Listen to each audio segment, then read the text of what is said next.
What's up, banditos? Tux Live, and it's Turkey Day. Happy Turkey Day to everybody. We got a good stream for you.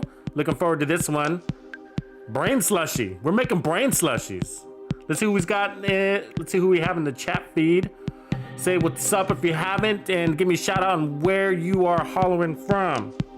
But before we get too far ahead of ourselves, let's make sure I'm coming in loud and clear. If somebody in the chat feed could give me a hashtag Tux Live if I'm coming in loud and clear, I'll appreciate that, and I will turn down the music in just a few minutes once we get ourselves in the vibe. So get your head in the zone. Give me a hashtag Tux Live if you can hear me loud and clear.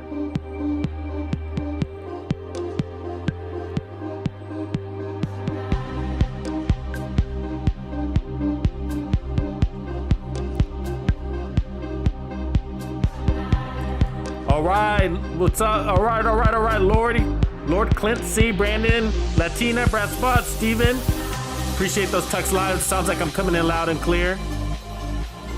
Who else do we have with us? Antal, what's going on, brother? Welcome back. Typhoon, glad you made it. Yup, I'm on Filipino time, apparently. All day, every day, baby.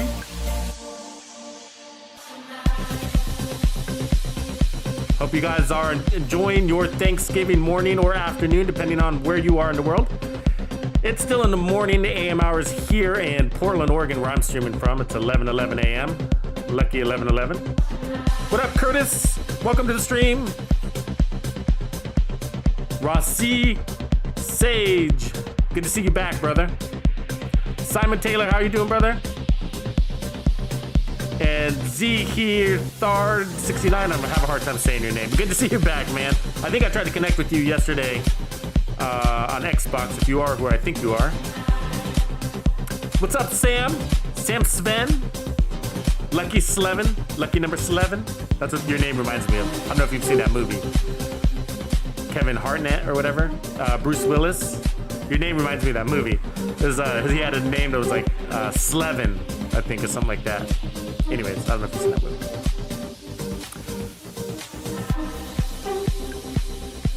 So guys, I have a fun little build. So I really wanted to get this out as soon as possible because it's super fun to run it with the reanimated event that's going on.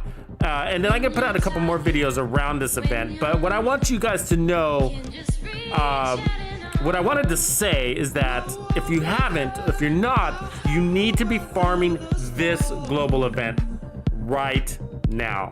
Really important. So if you're new to the game or if you've been here for a while, it doesn't matter. The truth is that there's some really good gear, named items particularly, that's locked behind the Dark Zone.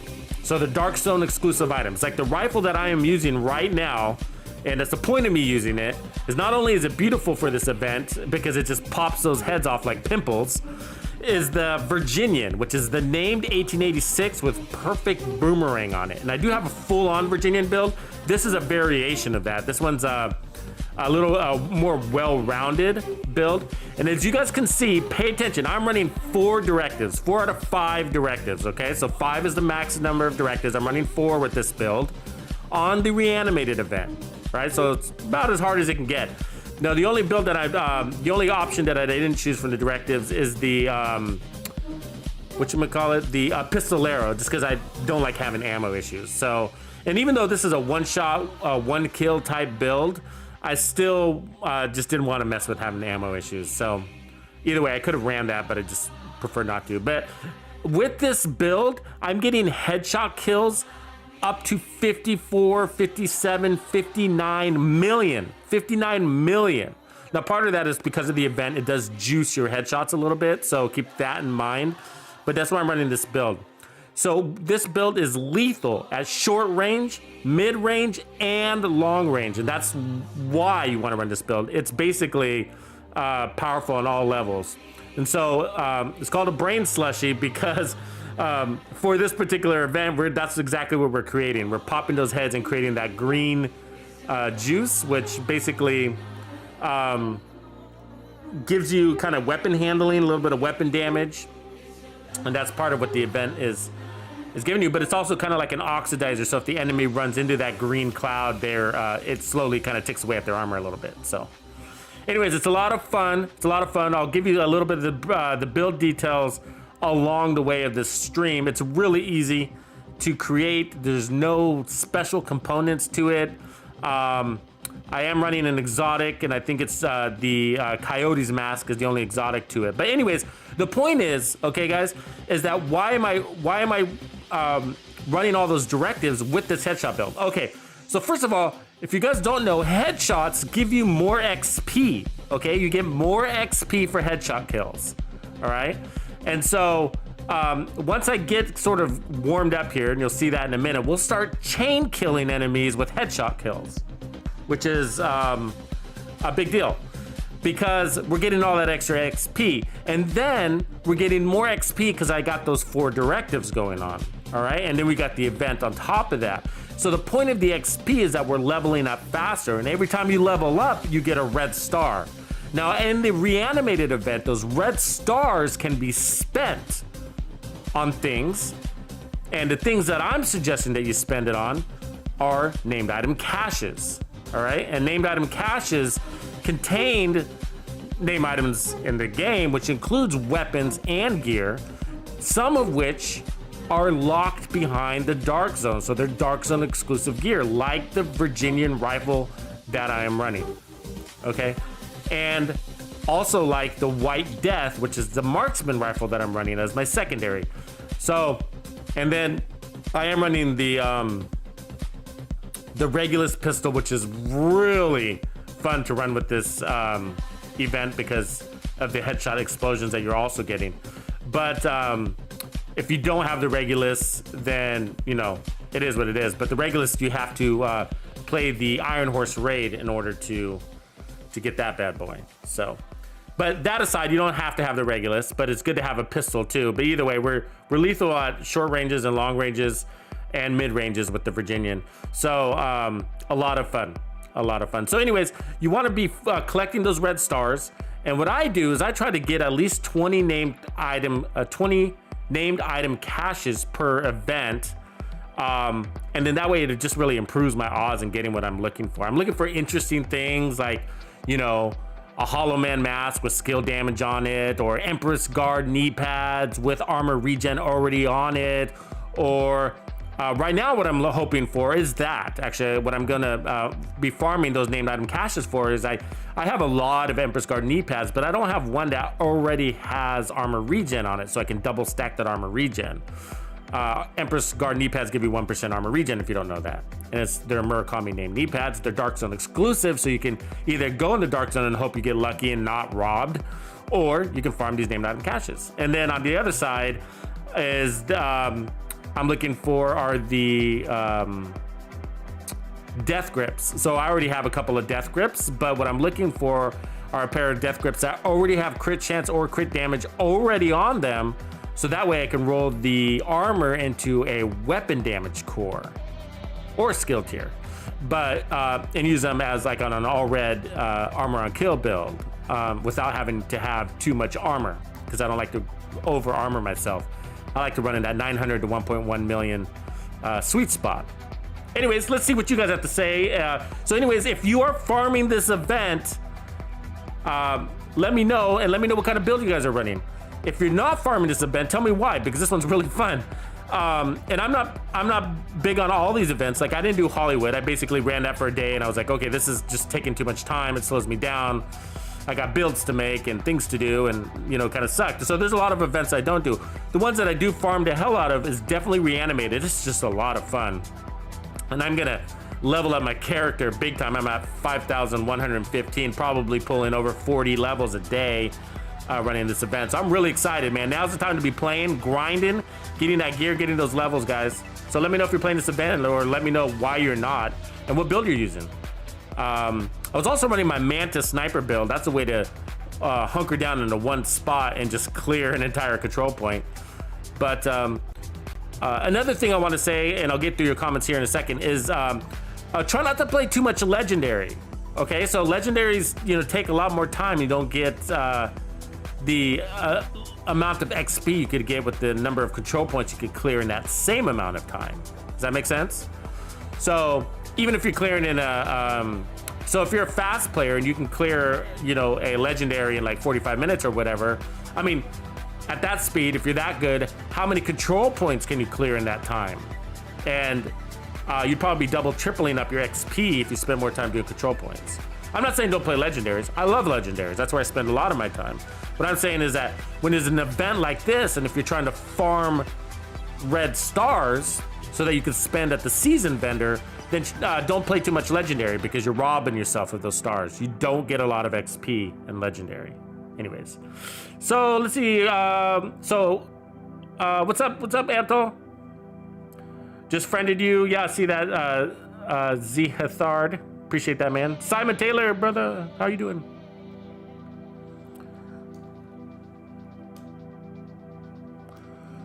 So let's see here.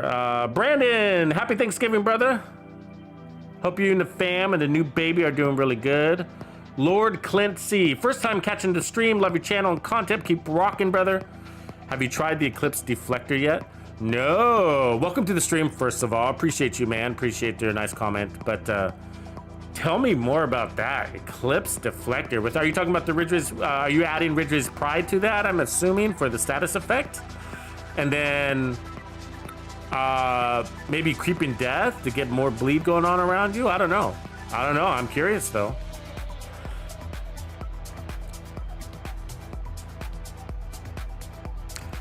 If you guys don't know, we do have, if you're on the Xbox, you should know that we've now opened our Xbox Tux clan for those who are looking for a new clan.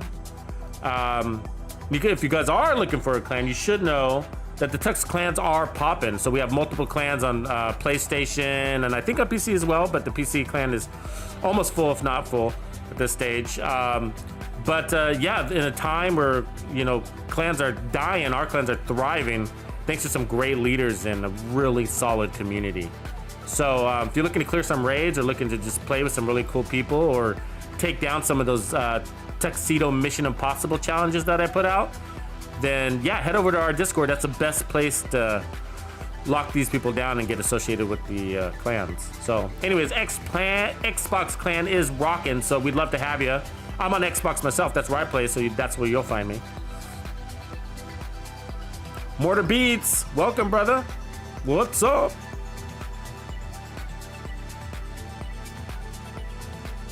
Oh, Brandon, is that you who I was trying to play with? Are you Walker? I didn't realize that was you, I don't think. I get confused with people's names because on Discord, people have different names than they do on YouTube. So sorry if I didn't realize that was you, actually. Typhoon, man, good to see you. Michael Baker, how you doing, brother? Oh, let's see what Breastbat says. Yep, I am keeping my fingers crossed for the Virginian and the Emperor's Guard. So the Virginian that I have, and as soon as we get a glimpse of the build, I'll make sure I pause it here, and I will follow up with full-on build video details. But the Virginian, let's talk about the Virginian for a second. Okay, so the 1886 is a lever-actioned rifle. Okay, so it doesn't. This isn't a rapid-fire beast. This is kind of a pick your shot kind of thing. And you can run and gun with it if you're good at landing those headshots, and that's what I do with it. So I'm using it as my primary, so that's what I have in my hand right now.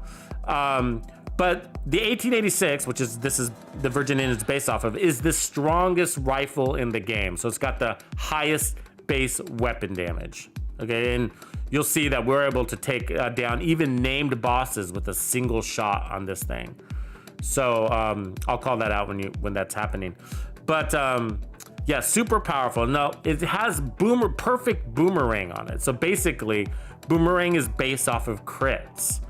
So on crits, you have a boomerang. The perfect version has a 75% chance of returning that bullet when you crit back to your rifle.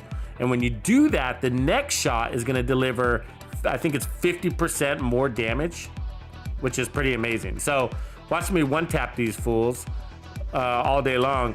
And so it's a lot of fun. So that I'm running also a headhunter with it. I make this a headhunter build. And so that allows me to chain kill enemies with one shot, which I really like. So a lot of fun to run with this build. But anyways, yeah, so you can only get this in the dark zone, but you don't have to have the Virginian version. You can use the non-perfect boomerang and pair it up with an 1886. It's also kind of fun to run with. You see that? I just one-shotted that boss. I don't know if you guys caught that, but see if I can rewind it just a little bit there so you can see that. Rewinding is not easy on this thing, by the way. That's a little bit more, maybe. Okay, watch me one-shot this boss here. So I'm stacking those headhunters right there, and then boom, boom. So I'm an Xbox player, guys, so I'm not on the PC. All right, so a lot of people think that because I run these headshot builds and I do pretty decent with them.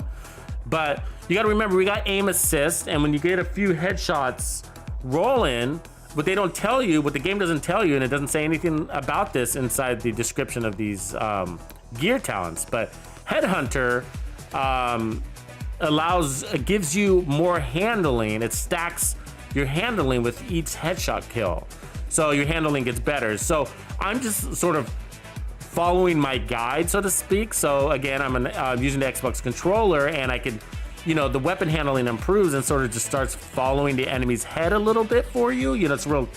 This isn't something you notice a lot, but it's there. And so with each headshot kill I get, my weapon handling is getting better. So the next headshot kill is easier, and the next headshot kill after that is even easier, and so on and so forth. So anyways, that's the Regulus right there. So it blows up heads. I think, guys, and especially when I'm running builds builds like this and for events like this, I think the Regulus is, seriously, no joke, the best exotic in the game, weapon-wise at least. It's just the head explosions are really satisfying. Also, it's really useful for spawn killing. So if you jump enemies in their spawn door, you can kill the whole squad, right? Or damage them severely, at least. It's also really powerful. It's also the most powerful revolver in the game. So I think it's definitely stronger than the Liberty. So anyways, a lot of fun. So if you have the Regulus, you should be using it for this event that wants you to do nothing but headshots. But even that tank, I'm using the Virginian on it. It does a really good job of smashing that tank, you know, so it does a great job on tech. But it looks like I'm an ace at these headshots, guys, and I'm pretty fucking good with my headshots, I'm not gonna lie. And that's because I spent a lot of time on my Mantis build, and I rock on the Mantis. I'm really good with that thing. But so I'm definitely a decent player, but the truth is I'm nothing super special. I'm sure there's people out there that are better than me. So don't be intimidated by all the headshot kills you're getting. I'm telling you, aim assist on the Xbox really kicks in when you start to get those headshot kills. So anyways, that's my bit on that. So yeah, so if you want the Virginian, and you do, then be sure you're farming these named item caches, because that's how you're gonna get it. So I got my God rolled version of the Virginian from the named item caches. I also got a God rolled rail splitter out of the named item caches. So if you don't know what the rail splitter is, it gives you 50% more accuracy on the CTAR, which is at what, 900 RPM. It's an assault rifle. An amazing gun. So if you don't have that, you need it. So right there, you saw me take that guy's head off using the White Death. So my secondary weapon is the White Death that comes with, I believe it's 130% more headshot damage. So I think that's 20-30% more than your average sniper rifle. So it's got a lot of extra, and then you got full access to your mods. It's actually a really, really good sniper rifle. If you don't have that, farming named item caches will probably get you one of those as well. So I got a few of them, and I'm still farming them actually, because I feel like I still don't have the perfect one that comes. What I am perfect for me would have obviously all the talents God rolled, but already have damage to targets out of cover on it, and so that way I can re-roll the talent as I see fit. And I have ones with like damage to armor and crit chance and crit damage, but I want damage to targets out of cover.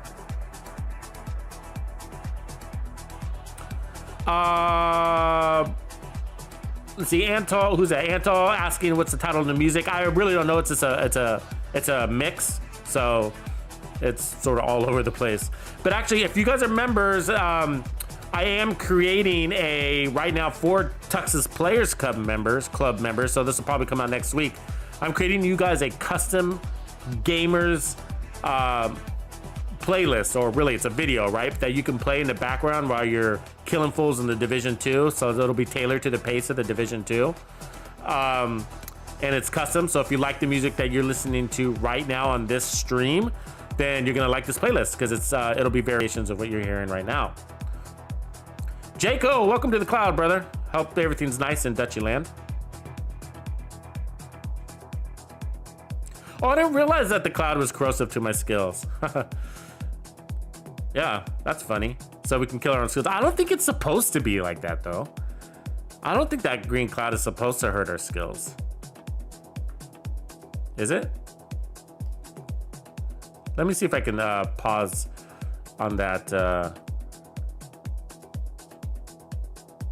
build real quick, and then I can walk you through it.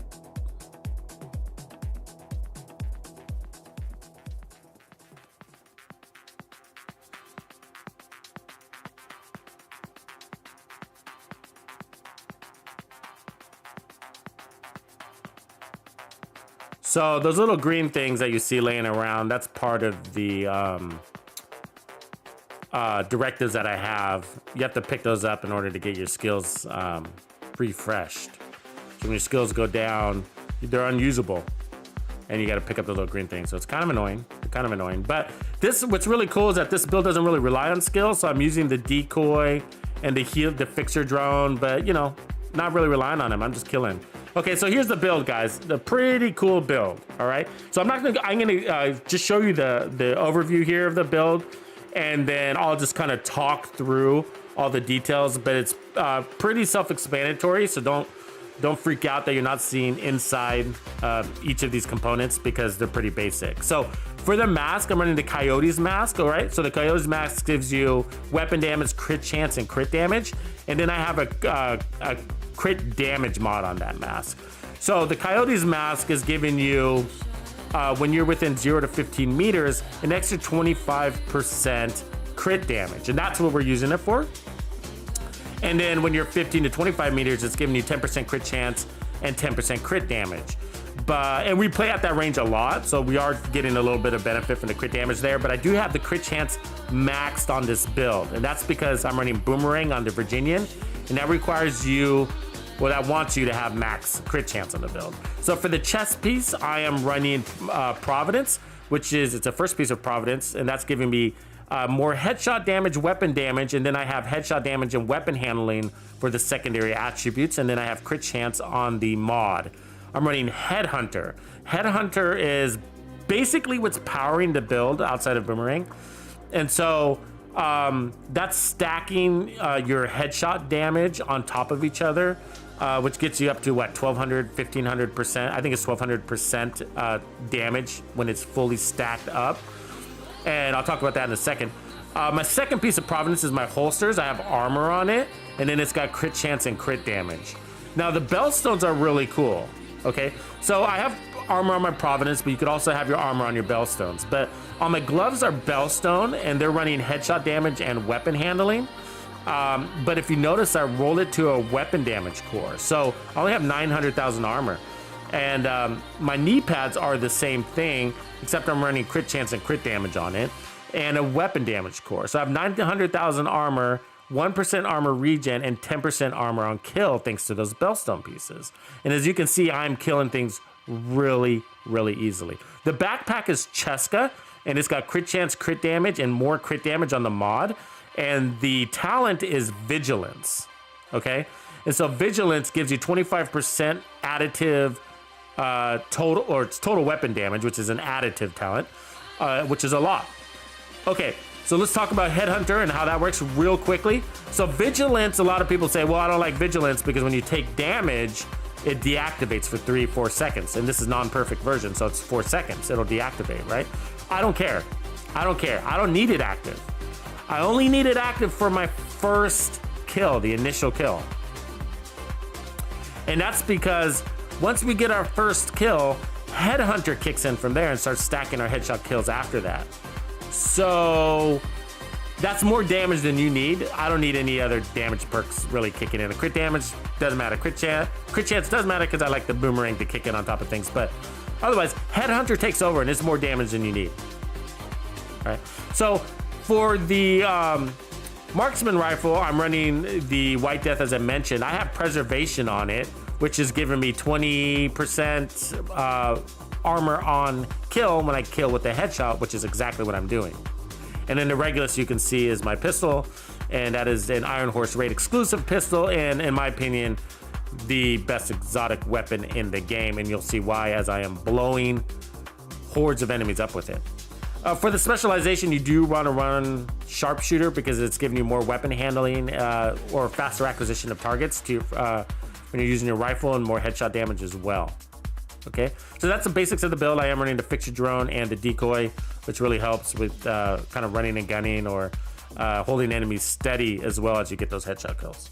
So, all right, let's move it on. So I'm gonna fast forward just a little bit to the next engagement.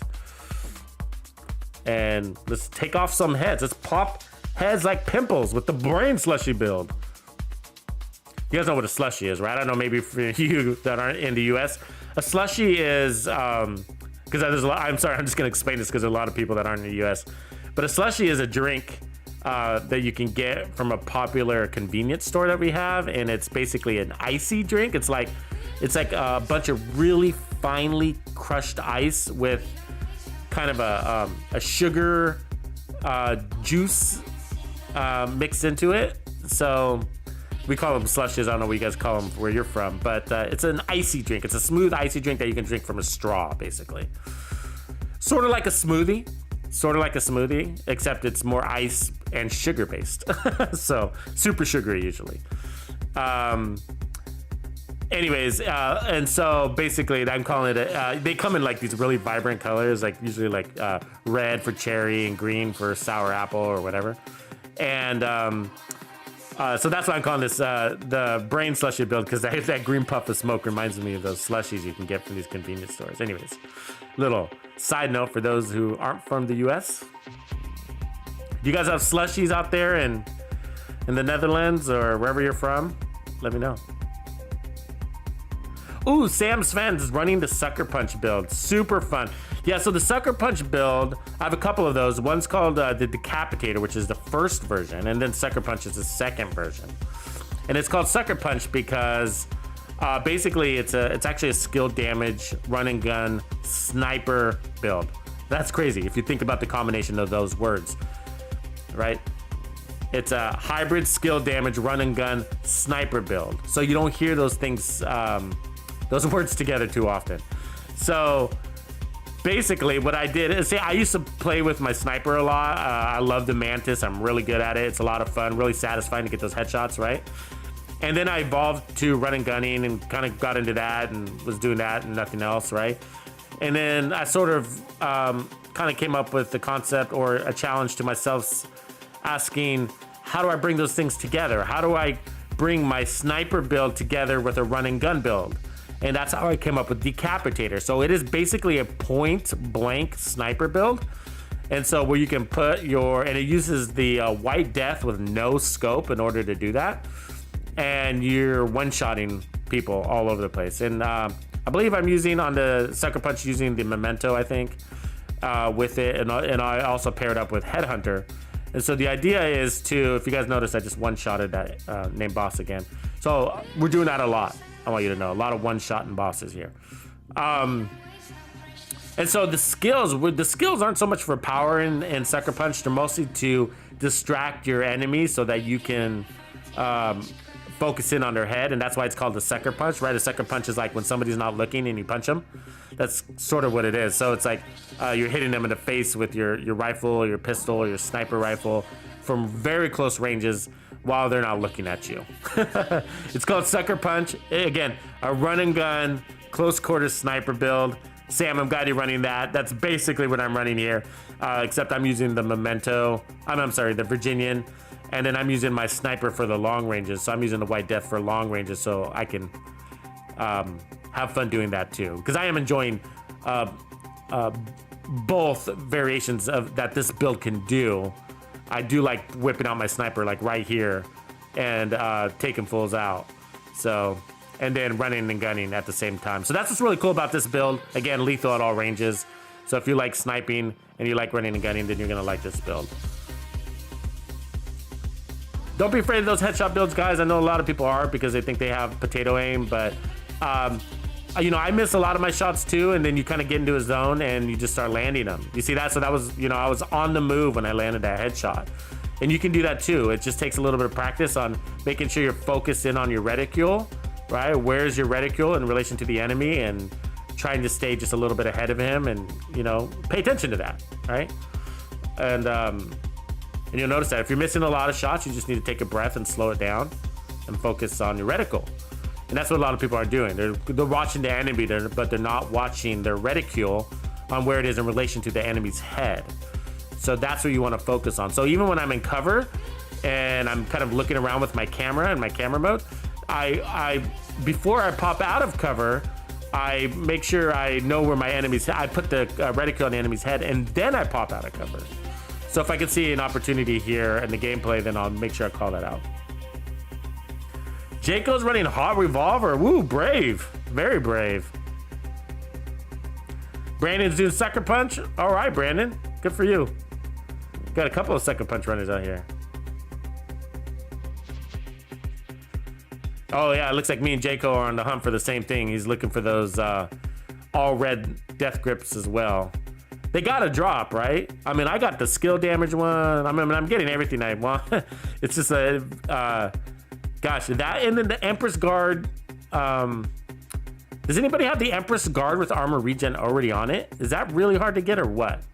I got one with repair skills. I got one with crit chance. I got one with crit damage. I got one with handling, skill damage. I mean, man, I got every variation except for armor regen already on it. Let me know if somebody has that. Curious if it even exists or if the game's holding out on us.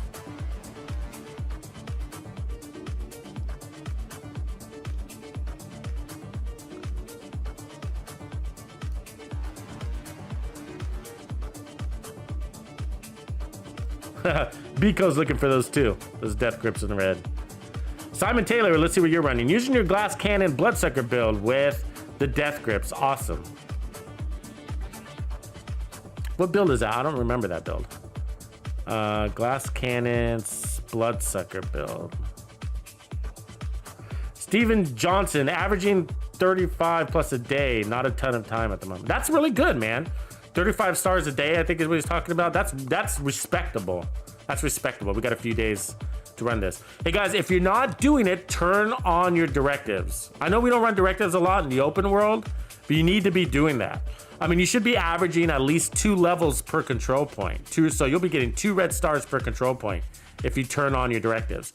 And then if you're doing headshots, then you're gonna get even more XP.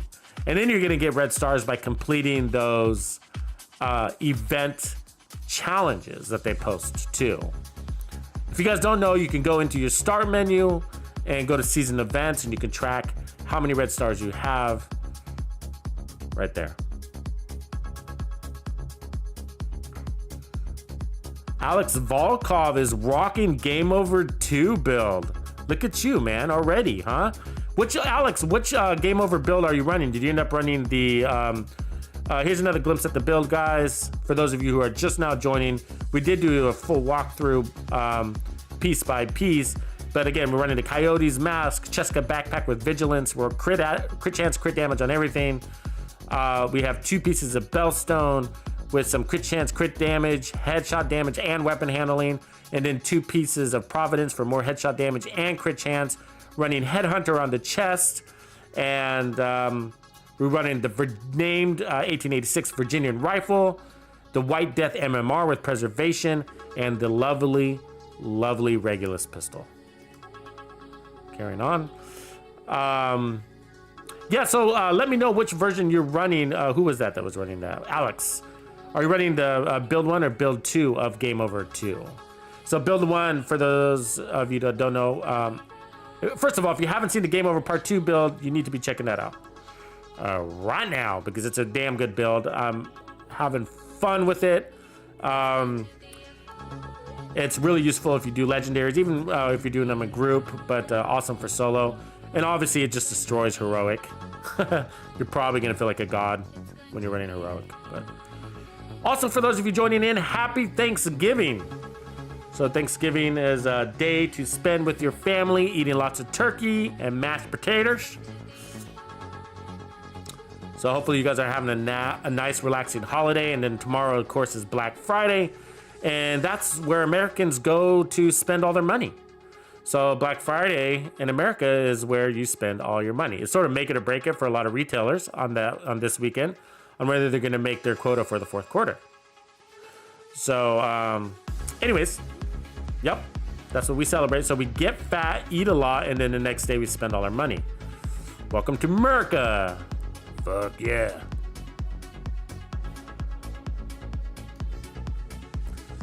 Oh, Brandon. Okay, yeah, your Discord is the name is your gamer tag. Got that. Thank you, brother. Steven Johnson. I'm on Discord, but unable to message or read messages. Huh. Hoping when I get my new phone tomorrow, that will be resolved. Me too, brother. The Gaming Bear. Happy Thanksgiving, man. Keep pushing out that great content, sir. You bet. You bet. It's what I do.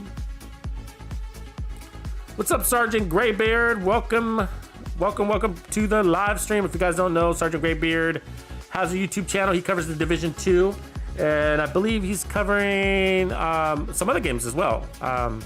Just slipped my mind the other game that I saw you covering, but anyways, he covers more than the Division 2. Really good guy. Also keeps you updated on what's going on news-wise and what the developers are up to and the community. So check out his channel if you have not, but I'm sure you've come across it because this is a pretty small community. So, and he posts on the regular. So, anyways, Sergeant Graybeard, welcome, brother. If you heard this, just get into your comment there. I'm sure it came a couple of minutes ago. I'm Marquez. Saludos, brother, from Colombia. This is our brother representing the South. Who else is from south of the border? Anybody from Latin America, Central America, South America? I know we got quite a few people that hit us up from Brazil. A lot of Division 2 agents down in Brazil, a lot of banditos down there. And of course, we got our share of Europeans.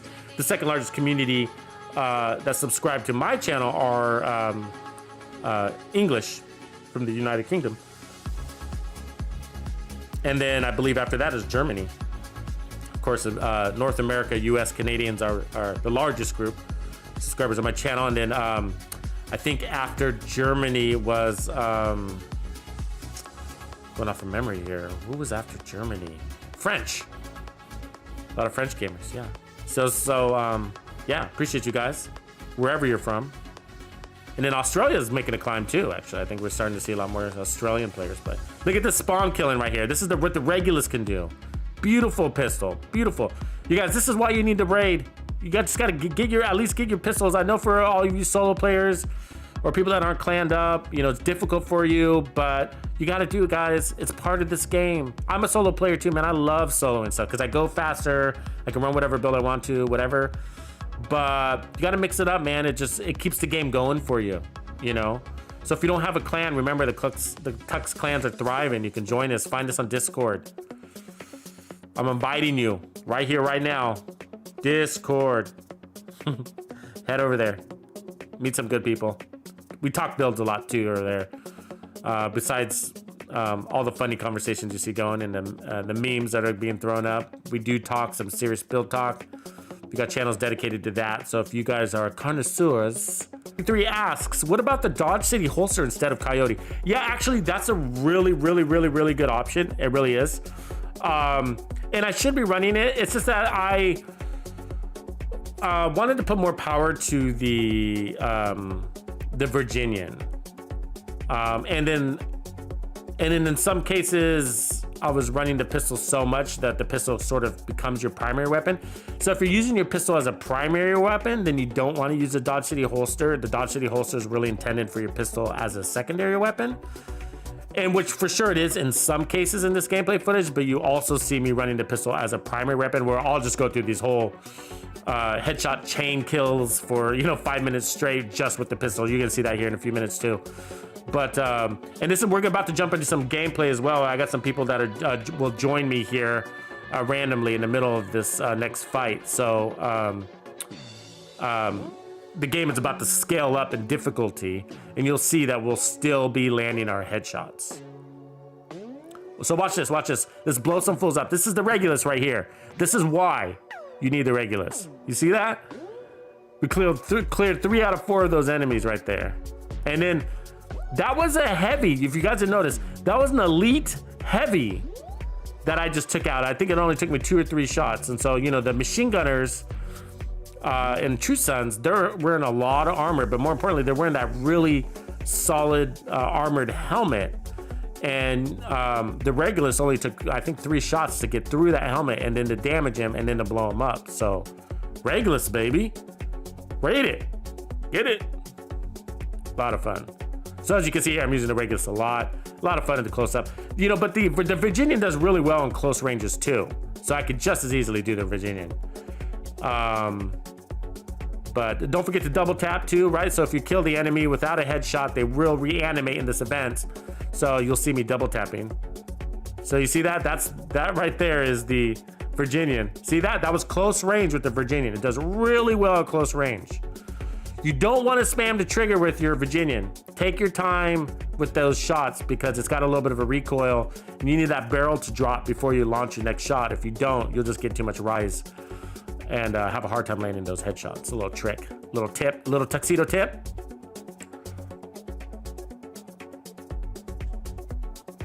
Catch you on the other side, Sergeant Graybeard. Thanks for stopping by, man. Appreciate it. I'm Marquez. Did you just throw out Shakira's name? Shakira. That's funny. She's from Bada, what's it called, that town? Badakia, right? Isn't that what it's called? She's from this little town in the interior. It's not super little, but average sized town. It's not fancy, pretty flat. But they actually hold Carnival there. And I think it's the second largest carnival in the world. And Barranquilla, I think is how you say that name. If you guys don't know, a little tidbit on Colombia. I've spent a lot of time in Colombia. And so, I did go to Pablo Escobar's grave. You know who Pablo Escobar is, right? He's like that notorious drug lord. Sorry, Marquez, for bringing up Pablo Escobar. He's not the only thing that makes Colombia famous, by the way.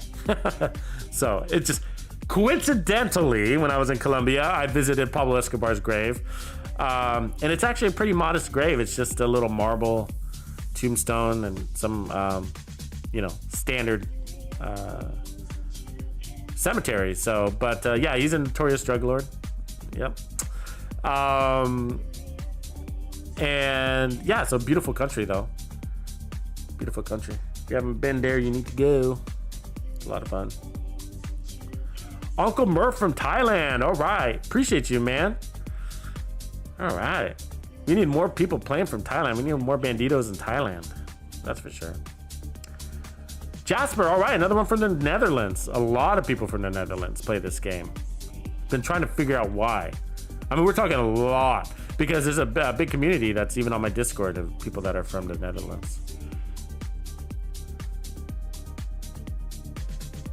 I thought for a while, but that it was because some of the developers were from there, but not so many. I guess they're more Scandinavian. Is that right? The developers consider a lot of them Scandinavian. You guys know?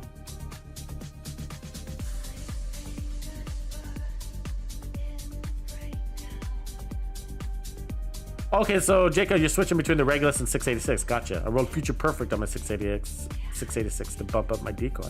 Oh, that's different. That's outside the box. I like where your head's at there. All right, so we're just switching to multiplayer mode now. So, and then I get shot in the back and die immediately. So that's pretty cool. Anyway, somebody just jumped in. So, And then somebody else kind of jumps in, but doesn't really help us fight. But you'll see that gameplay footage start to change here in a little bit. Yeah, so Frantic Zero says, I'm really struggling with aim. Any tips? You're so damn accurate. So right here. So if you notice, watch this right here. I aligned my reticule. So my reticule, see here, I aligned it. You see that? And then I came out of cover and adjusted. So I aligned my reticule first. So I see that little circle, and then I just do micro. So that way, when my adjustments are small, that's what helps me. And then I don't have to spend so much time out of cover.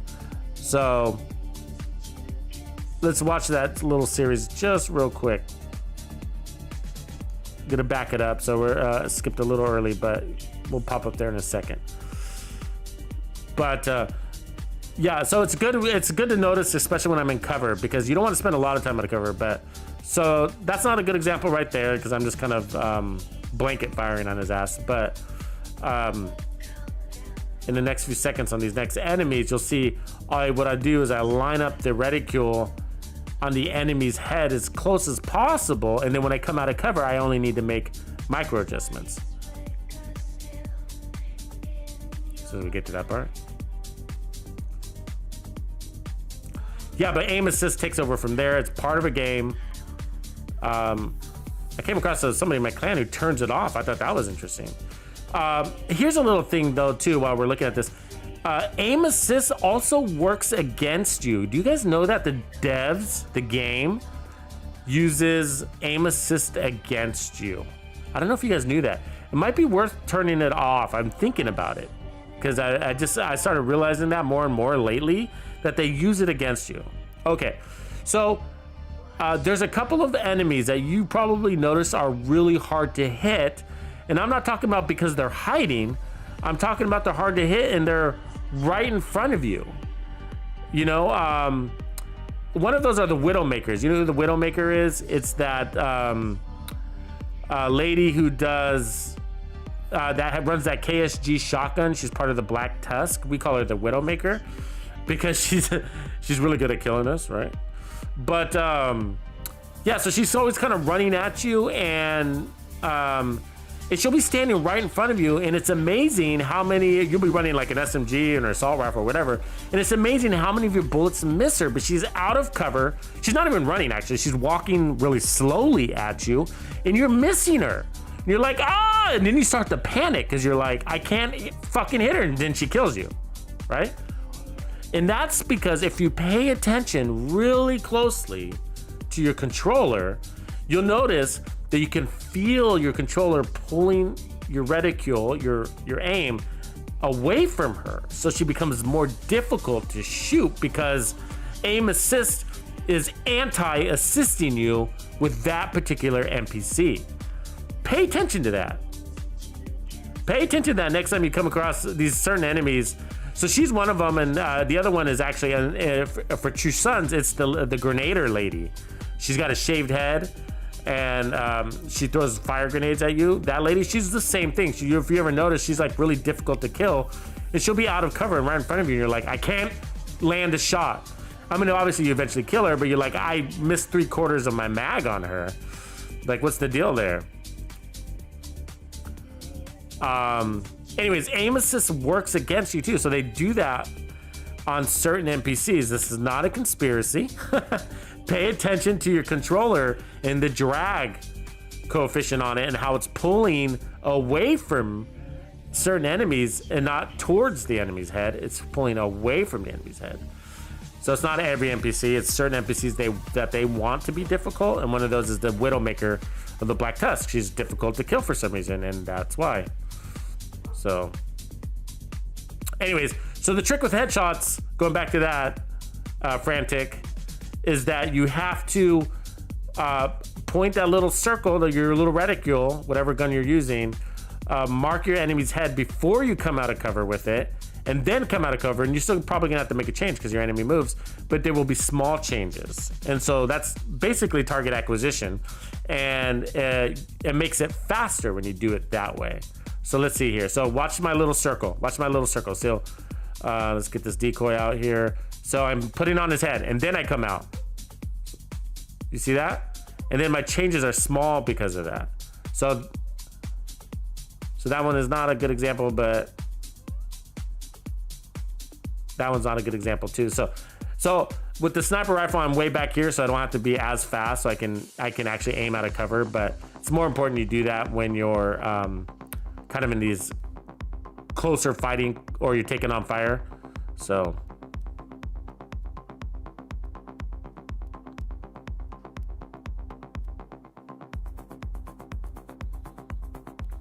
this is a fun one. Actually, we do a pretty good job of clearing out all the NPCs. Boom. So line up the reticule. Line up the reticule and then take your shot, basically. So that's the part you need to focus on. So I don't come out of cover many times until I have that lined up, and then I make a micro adjustment. So just keep paying attention, especially when I'm playing from cover. When I'm running and gunning, you know, there's no trick to that except to just kind of feel it, you know, get your reticule on the head, and, you know, some small movements, small smooth movements, don't be choppy. And that's how you land those shots. So lining up, and then I come out. Line up, and then I come out. You see that? So I lined up, and then I came out. Here's another one. Boom, boom. So the changes are the adjustments I make are really small because my reticule's in the zone it needs to be. But if your reticule, for example, is pointing at their feet, then when you come out, you have to make these big slow changes like that, right? And that's because they're farther away. And so, and the longer you spend out of cover, that means the more fire you're taking on. When they're shooting at you, it's hard to aim, right? Because as your controller starts bouncing, your reticle starts bouncing, so it's hard to land those shots more. It's more difficult to land those shots. But all other than that, it's to feel it. Take your shot. When you got that shot, take it. Lead them, right? Be a couple of inches ahead of their head if they're in motion. You want to be, you want to shoot where they're going to be, not where they are. Like right there was a good example.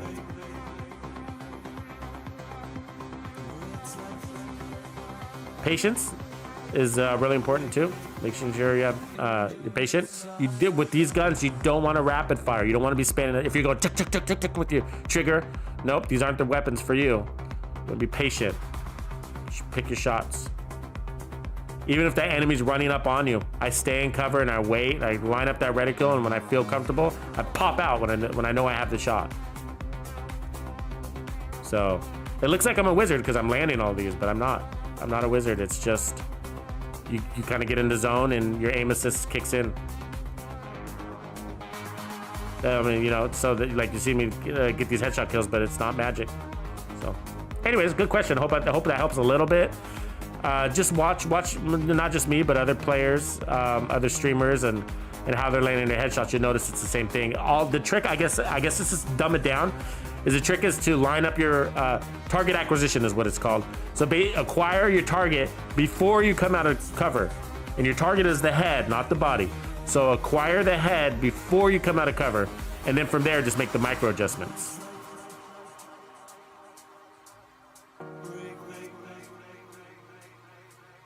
Brandon Lookadoo says, this event is why I'm loving the Sucker Punch so much more. This event, I love this event. I've been looking forward to this event for 6 weeks now, since they launched the season. I love this event. I mean, I play the hell out of this game during this event. So.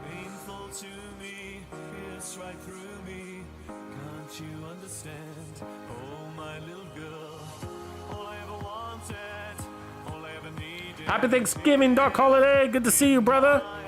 Doc Holiday's in my clan. He's a baller. Love him. Out of, I think you're California, right? Do I remember?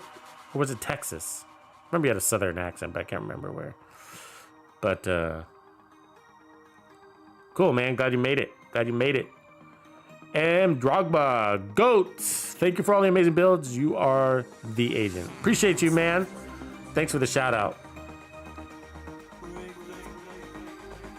Happy Thanksgiving, gentlemen player. Welcome to the stream. If you guys are just joining us, we are running a brain slushy build, which is really easy to assemble. I'm using the named 1886 called the Virginian, but if you don't have the Virginian, then now is why you need to be playing the hell out of the game, because we are farming red stars using the reanimated event, which is going on until next Tuesday. So we have a few more days. We have all weekend, and it's a long weekend. Hopefully you don't have to work tomorrow, so you can play the hell out of the division and get those red stars. Now I'm running 4 directives, 4 out of 5 directives. I'm not running pistolero, even though I can because I'm running one-shot weapons. So ammo is usually not an issue. I just didn't want to mess with it. But the more XP I get, the more red stars I get. And I'm averaging about 2 red stars per control point. So, and the truth is, if you want to be, if you want to go fast, if you want to get a lot of red stars, playing solo is the way to go. Do not do a 4-man group. 3-man is also really efficient. So either run solo or 3-man to get through content quickly. Running 4-man scales up the game enough to slow you down. You didn't know that? If you're looking for efficiency out of the game. So. Oh yeah, good comment, Steven. Steven also says, also experiment with settings for speed if aiming or camera movement. True. And for those of you that are wondering, my settings are set to default. So I just use default settings. Mostly because I'm lazy and I haven't taken the time to really experiment with those settings. So I just kind of leave it at default. So you know. And it's cool for me, it works for me. But maybe I could be better if I adjusted my settings. I don't know. Maybe I could be better. Happy Thanksgiving, Doc Holiday, if I didn't already shout that back at you. John B, which platform are you on? I'm on PlayStation.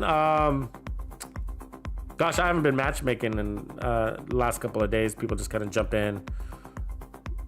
But I haven't noticed a bug lately. Anybody else? Anybody else notice any bugs in the matchmaking system?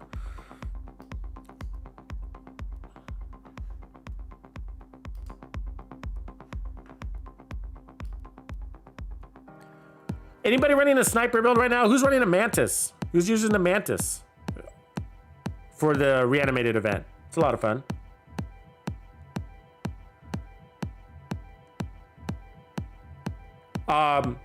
Like I was saying earlier, I run the, I was running on day 1, I was running my, my Mantis build.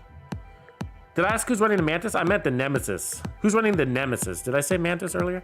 Who's running the Nemesis right now? That's the question.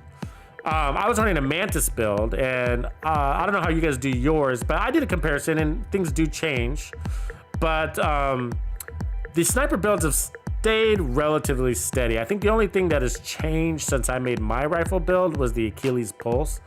My sniper build was the Achilles Pulse came out. I don't like the Achilles Pulse, so I don't use it. But I like the Mantis. I think the Mantis is way better than the Nemesis in this game. Of course, the Nemesis can pull out more power, but it's not very useful. It's not practical. You only need so much power to take out a named boss. And anything above that is a very unusual circumstance. But if you're, a speed runner, and you're speed running like Iron Horse or something like that, then yeah, I can see how the Nemesis is definitely the better weapon to go with. But for everyday gameplay, I like the Mantis. I think it's better, and the reason why it's faster, faster to acquire targets, it's faster to shoot multiple targets. But more importantly, it synergizes with the decoy, and I think the decoy is the best skill in the game, to be honest with you. I mean, I could throw out a decoy in the middle of a legendary stronghold battle and pick up a homie. Right, without anybody shooting me. So I mean, it's just an amazing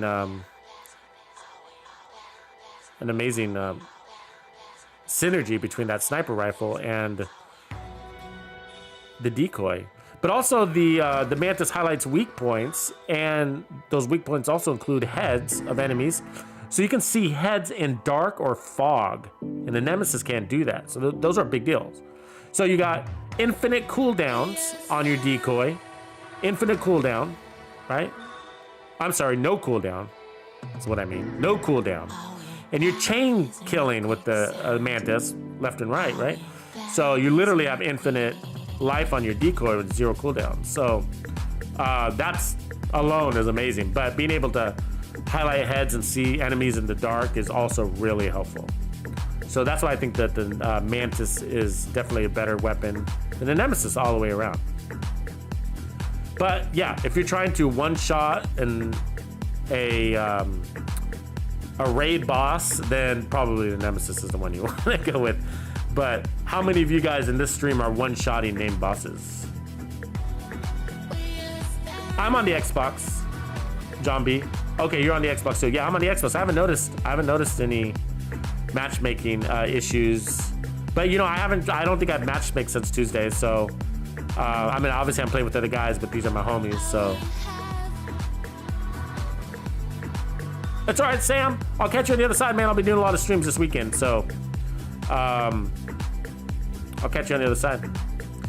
When I collect all these 20 named item caches, that's what we're doing, guys. So that's what we're farming for. That's why I have directives. That's why I'm playing this event, so I can get a more unique Dark Zone exclusive gear. When I get 20 caches, I'm going to open them all for you in a live stream so you can see. My success pattern so far has been about 60% on name item caches. So 6 out of 10 of the name item caches I get have Dark Zone exclusive gear. Now that's not always useful because I have everything really. And so I'm looking for variations of things like I have 2 pairs of death grips. I've had more that I've deleted, but I'm looking for a pair with chance crit damage as an example. Emperor's Guard knee pads with armor regen already on them, for example. So, you know, that's like 1 in a million shot. So I need to get at least 20 name item caches to have a chance to get anything interesting. So, but yeah, you can get the rail splitter out of these guys, out of the named item caches, the Virginian that I'm using. You can also get the gift named Providence backpack with perfect vigilance. So a lot of cool things.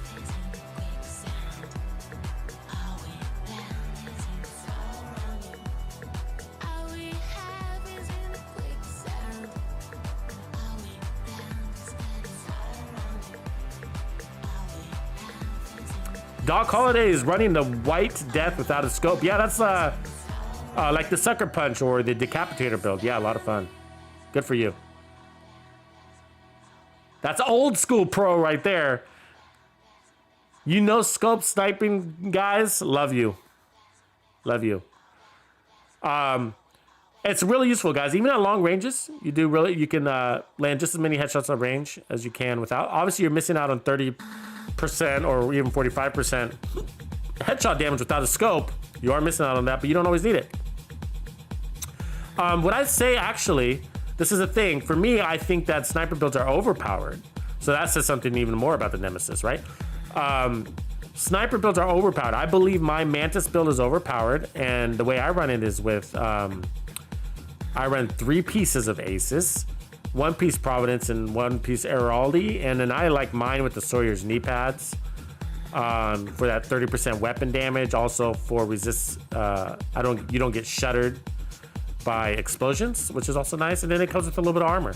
So, but you could also run a second piece of Araldi and get even more headshot damage, or Fox's Prayers if you wanted to, which is I've seen gives me about the same amount of damage as the Sawyer's knee pads, except the Sawyer's knee pads comes with that defense with it, which I appreciate. So, anyways, I think sniper builds are overpowered, and so that's why these Sucker Punch builds and Decapitator builds work. You know, builds with no scope, so you're losing 30% headshot damage by not running the scope at least, and that's okay because they're so powerful that you don't need that added damage. It's not making or breaking your headshot kill success, and that's all Headhunter, baby. That's Headhunter. So that's doing that. You got to remember these sniper builds are driven by Headhunter. So if you're running what is it called, where if you're scoped in and you get that 50% more damage when you're scoped in, whatever that's called, like focus. If you're running focus or pristine example, which is perfect focus, yeah, that's different. Yeah, that's different. You're gonna probably want that scope and whatnot. Obviously, you're gonna need the scope for focus because it doesn't work without one. But those aren't as overpowered. Headhunter makes the build overpowered because you're stacking enemy kill damage So 7 million on top of 10 million on top of 17 million, right? And then it caps out. But that's what makes these things amazing. Lorenzo, hola from Serbia. Our player from Serbia. Didn't know they had internet over there. Just kidding. I can kid with him. Jorge Gutierrez. Would that be opening all 20 name caches at once, correct? Yes, that would be. And that's how I do it when I farm named item caches. I always go for 20, just so you know. And then I open them all at once. Now, does that give me special powers? Does that give me more success at what I'm looking for? I mean, the quantity does, of course. Opening them all at once doesn't. That's just the way I like to do it. But also because I'm sort of trying to gauge on how well these named item caches perform. And I've done this. I've done several videos. If you haven't seen my videos about opening and farming and how to farm DZ gear without stepping into 1 foot into the DZ, then you need to check those out.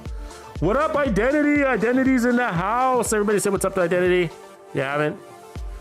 He's the man. If you don't know, Identity covers the Division 2 also. He's been doing it a lot longer than I have, actually. And he has built a great community for himself. Yeah, he does good stuff on both PvE and PvP side. Lately, I've been seeing him dabble more into PvP side. But he definitely does the PvE builds as well.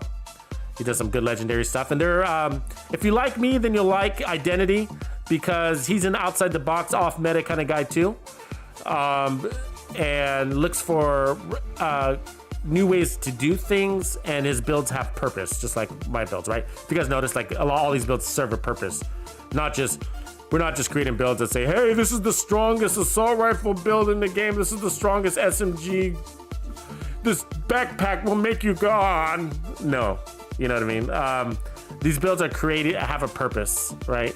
The build that I'm running right now is for farming this event, or for getting all that XP from headshot kills and chain killing headshots or whatever. But Identity does the same thing. I really like his content because he creates builds that serve a purpose. You know, this build will clear legendary rooms quickly, or sometimes that purpose is just about having fun too. You got to remember that, guys.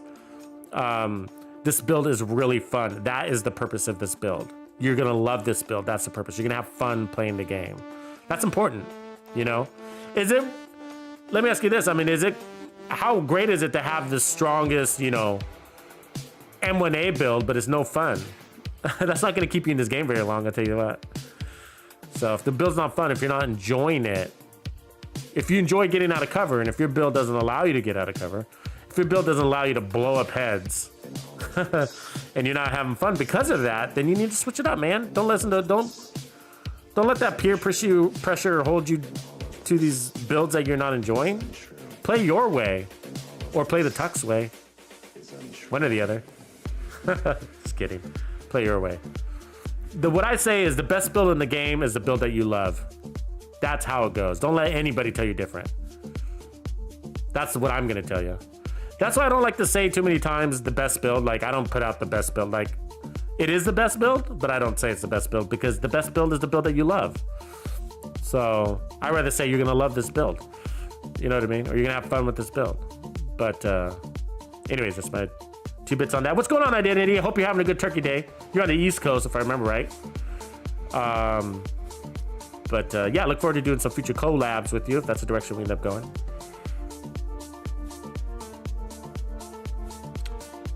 Yeah, you know, people don't, you're right. So Identity says, appreciate that, man. People don't realize how versatile this game is, and the risks, right? I mean, every time you put out a video, every time I put out a video that's off meta, you know, we're taking risks, right? We're taking risks for the community.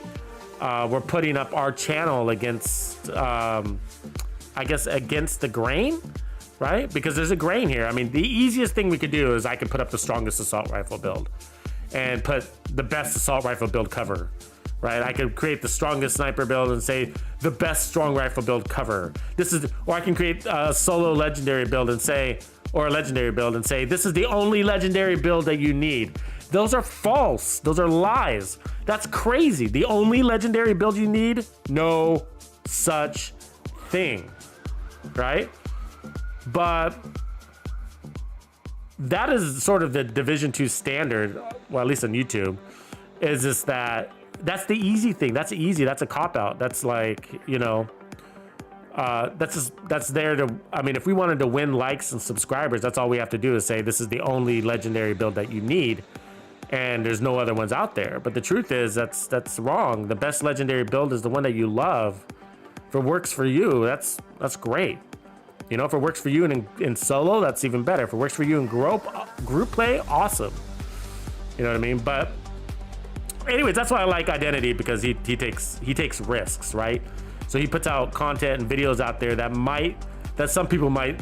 I'm sure you get this. Identity, you get these comments. I get them. My rifle build hits harder than yours, or my legendary build kills faster than yours, and it's just like, we know, dude. We know. Do you get those comments? It's like, that's not the purpose of this build. This build is, you know, is a CC status effect build. I don't give a fuck about time to kill. I'm trying to blind everybody. That is the purpose of this build. I'm just blinding people. That's it. That's it. I don't care about time to kill. I'm blinding them to set them up for my team. Or, you know, maybe it's a different type of build, right? Maybe it's my, what do we call it? The game over build, right? That's about surviving solo legendary. It's that good, but it also works in group. That's the point of the build. You know, of course there's faster time to kill builds, but this one's more fun. But I don't know, we get those comments, you know, and they're kind of annoying, and you know, we take risks. We put out builds out there that are off meta, and some people are gonna voice their opinions and not like them, but that's okay. That's okay. Some of my builds you're gonna like, some of them you're not. Just the way that it is. That's why we create more than one build video. Hopefully you find one that you like eventually. What up, Dark? Welcome to the live stream. Matthew Fowler, if the build kills and it makes it fun, then that's the build for yourself. Division 2 Rock Buffalo. Matthew got it right. I agree, man. Appreciate you. Hey guys, if you're not members of the Texas Players Club, you need to join. So if you didn't know, I create classified builds, which are secret builds made just for Texas Players Club. These are extra builds I create as a thank you for supporting me and the channel, and thus the community, because that's what I do, is I create builds and support and build the community. So if that sounds like something you want to take advantage of, then be sure to hit the join button right just down there below this video. A little join button, hit that and get access to these classified secret builds. Also, if you are a Tuxedo Bandito Texas Players Club member, make sure you're on the Discord. We do have a private server for members on Discord. And then there's also a members only playlist on my channel on YouTube. Make sure you get access to those so you can see the library of secret classified builds that I've built over time, and you can get access to those, as well as private or members only streams. You can have access to that stuff too.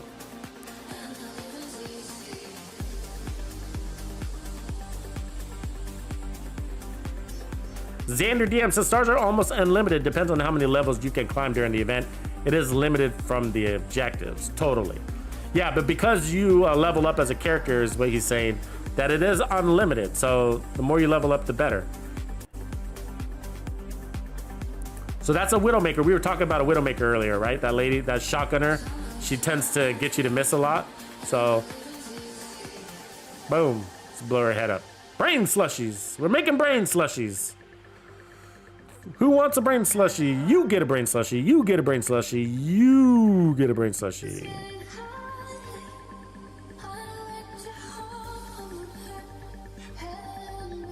These Riot Foam guys, man, they get me. I hate these Riot Foam guys. The worst. Brain slushy for that foamer. Oh, another foamer. Look at that. 3 foamers back to back. 4 foamers. There's another one right there. 4 foamers. Brain slushy for you. Where'd that other one go? Disappeared. Oh, getting hit by grenades. So I also got that armor break directive on, by the way, so that's why my armor is not going to go all the way up, but that's cool, man. Still playing hard. This build, you know, one shot, one kill. DP, there's no faster DPS than that. Do you have a faster DPS than one shot, one kill, anybody? You shouldn't. So when somebody says put on your DPS build, put this sucker on. One shot, one kill.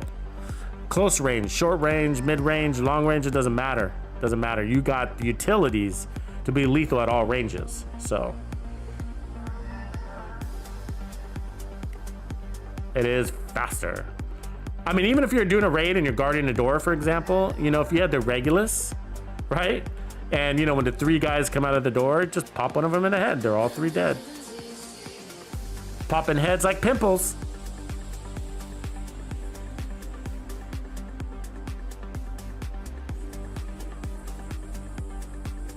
Dark, how am I and all my family, he asks. Yes, how I'm doing with me and my family. We're doing good, man.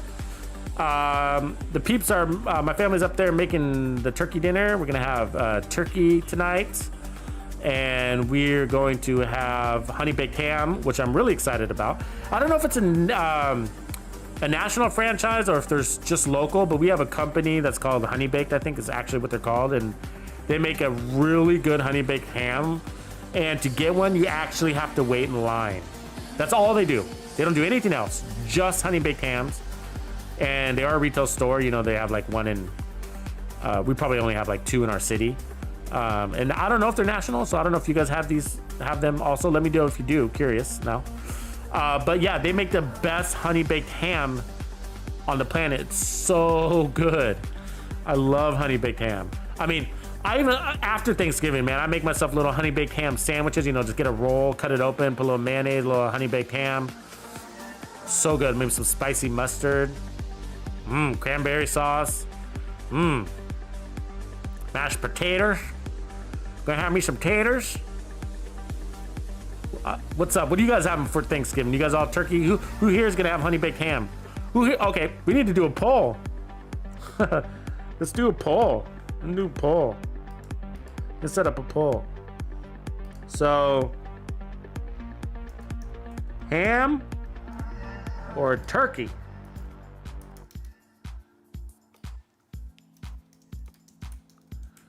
Okay, here we go. So I just put out a poll. Let me know how you roll. Do you do ham or do you do turkey? Hopefully you guys can see that.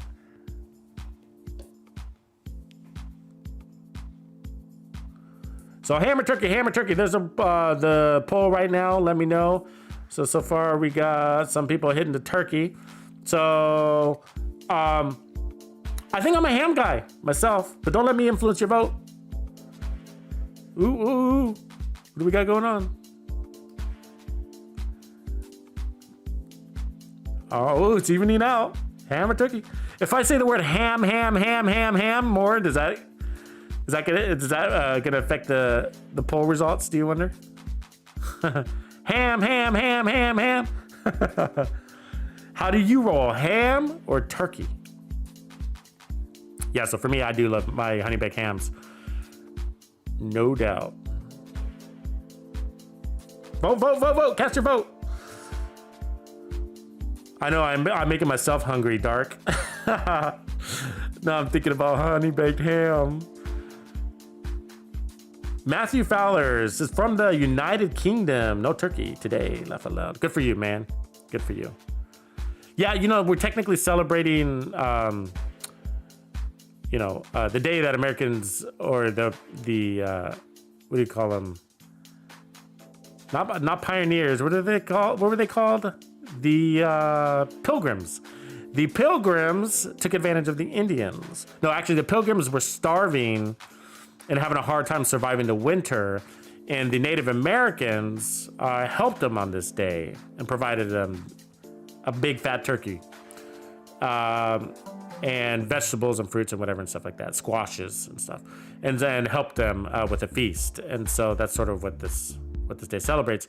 The reality is that there was a lot of Pilgrims taking advantage of the Indians.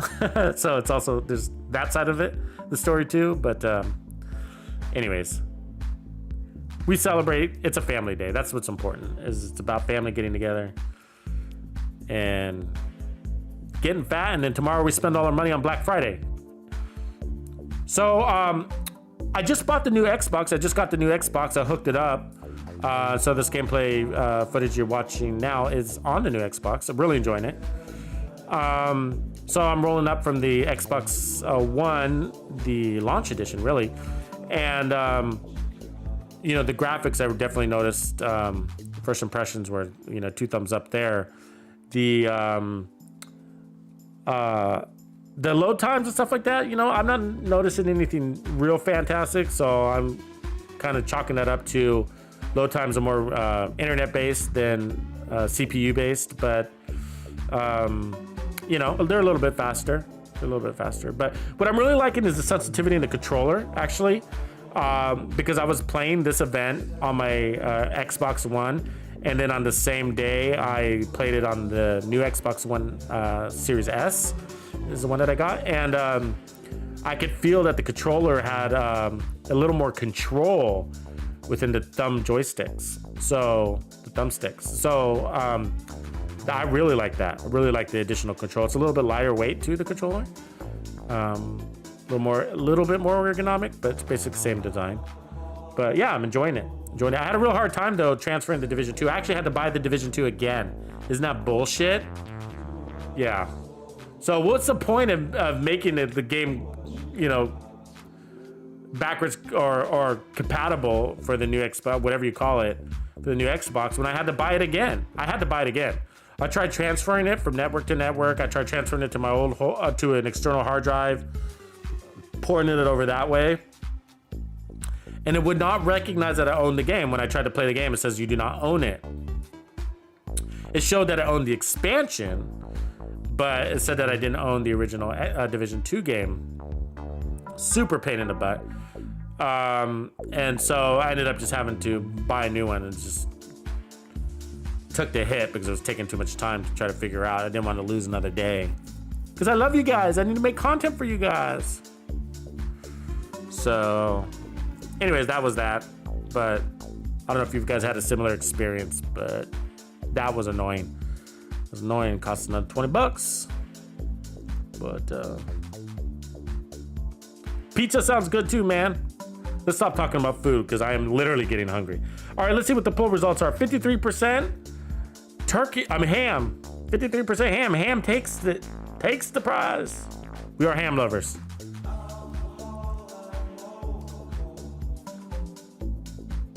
Well, it says 50-50, but it was actually 53-47 unless another vote came in at the last second. But yeah. Anyways, all right, we'll call it a tie. That's what the results won't lie. Yeah, Fran ticket did suck. It sucks to just have to, you know, this felt like a waste of money to pay twice. It's a game that's been out forever. And you know what's really weird? This is what's weird. So if you look on like Xbox, you know, whatever it's called, their library of games, like when you buy the game, just the Division 2 game, it'll cost you $29. If you buy the package where you get the Division 2 and Warlords in New York, it'll cost you $18. The logic there, right? The logic there. Just think about it, you know? Like, that's just stupid. Like, somebody's not paying attention. It's like the Division 2. So I had to buy the Division 2 and Warlords in New York again so that I could get the better deal, even though I just needed the Division 2. So the reality is I feel like I should have been able to, but the part that makes me mad, the frustrating part, is I feel like I should have been able to buy the Division 2 for like $10, right? If you think about that, you know, that the package is $18 and you get the expansion with it, then I should have been able to buy the Division and for like $10 or something like that. But no deal. I didn't get the deal. Yeah, shaking my head too. I'm with you, brother. Shaking my head. Anyways, guys, so I'm gonna be doing a few more streams this weekend. Showing you some more gameplay. But I hope you enjoyed this build too. Make some sort of variation of it. You know, it's really easy, so you know I didn't want to focus too much on the build details because the point is it's boomerang with crits, and I'm running the headhunter talent, vigilance, and then the Virginian, you know, so headhunter, if I didn't say that as well. And so, you know, you just crit it out, and then you can go either crit damage or headshot damage. I like going mostly, I lean more to the headshot damage because I get that damage. Headshot damage is multiplicative damage, and you get it 100% of the time, where crit damage you only get 60% of the time. You can probably top out more with crit damage. The reason why I choose headshot damage is because with headhunter builds specifically, okay, this is very specific to headhunter builds, is that you only have one shot. It's one chance, all right, to land to get that headshot, and each bullet that comes out of your rifle, it's not based off of mag, but crit chance is based off of each bullet. So every round has a 60% if you have max crit chance, has a 60% chance to crit. So it's not like, you know, if you got 10 rounds, then 6 of those are gonna crit. Now on average, it probably will. But the reality is if you have 10 rounds in a mag, it's possible that you can crit on all 10 rounds. And that's because each round has a 60% chance of critting. So if you're a lucky man, then all 10 rounds will crit. But on average, on a 10 round mag, 6 of those are gonna crit. And sometimes it'll be 5, and sometimes it'll be 7, 8, 9, whatever. So with headhunter builds, you only got one shot. And so I need that to be max damage 100% of the time, not 60% of the time, right? So if you look at it, turn it on that stat on its head, you can look at it this way. With your headshots, 40% of the time, you're gonna have your lowest damage, right? Your lowest damage output is gonna happen 40% of the time if you rely on crits on a headhunter build. So this is a mix with this particular build, and that's because we're running boomerang, and boomerang requires, well, boomerang is based off of crit chance, so that's why we have max crits. But from there, I balance it out. I do some crit damage and roll some to crit to headshot damage. There's no magic number. I believe this has 169%, like 169% headshot damage running the boomerang, running the Virginian. I have 169% headshot damage. And so for Headhunter, I can't remember exactly what it is. I think it's like over 150%. I think you need over 150% headshot damage in order to optimize Headhunter, the talent on your chest. So either way, so as long as you're clearing that stat from there, you could roll into crit damage or headshot damage, whatever you prefer. And there's no magic number. I just sort of balance it out. So it's either going to do the job or it's not. You know, and if I'm one-shotting named bosses on heroic, then I'm happy. So I'm sure you will be too. Shane Miles, thank you for all you do, bro. Makes it still fun. Appreciate you, man. I appreciate those comments. That's really what drives me going forward, is knowing that you guys are well, really what I aim to do, you know, my channel is built on 3 pillars, right? So I aim to entertain, to inspire, and to educate. So if I'm not doing all 3 of those things, you know, somebody punch me in the back of the head with your sucker punch build, because that's what I'm gonna do. And if I'm not doing that, then I'm not being successful. So I aim to entertain, educate, and inspire you. So, you know, and that's why sometimes, like today, I got this comment. It was like, oh, you know, I wish you'd just make a, you know, some people want these just pure build videos, right? Where you just throw up the build and say goodbye. You know, like, here's a picture of the build. I will see you later. But what about all the knowledge that I'm dropping throughout the whole video? You know what I mean? That's what I do. It's just like I'm trying to teach you something else besides just giving you a build. You know, if you're just looking for a build, if you just want that, then maybe I'm not the right channel for you. You know, because I'm also looking to entertain you and inspire you to make your own crazy builds or great builds, magic builds, wonderful, beautiful, unique builds that are tailored to your style. I'm trying to give you guys more. And I know even if you've been in this game, if your watch is level 10,000, I hope I'm still teaching you something, you know? And I know that's hard to do if you've been around in this game and you've been watching us content creators for a while, it's hard to pick up new tidbits of knowledge, but I'm trying. So anyways, that's what I'm here to do. I appreciate you guys for following me. If you haven't subscribed, please do so. Hit the like on this if you get a chance. Little things like that really help the channel. That's what keeps it going. So if you want me to create more videos for you, just make sure you hit that subscribe button and like. And that's what keeps me going. That's supporting the channel. It's that easy. And also using the builds and commenting on them. If you guys, use these builds, I appreciate the comments, if they worked out for you, even if they didn't, or what changes you made to make it happen. But remember, these are templates, so you're not required to use the build just like they are. And when they are finely tuned and perfected, and trust me, I tried these builds in 1,000 variations. I let you know, but like, hey, look, this build is finely tuned and it's perfected. Run it exactly as you see it.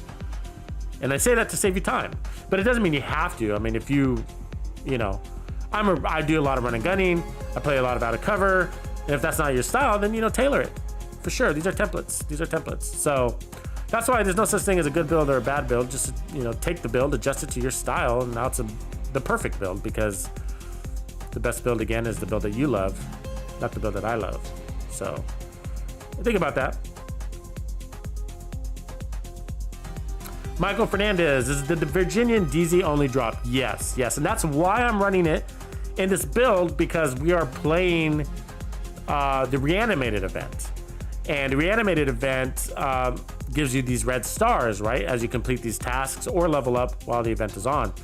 And you can use those red stars to buy named item caches, and inside named item caches gives you access to DZ exclusive named item gear like the Virginian.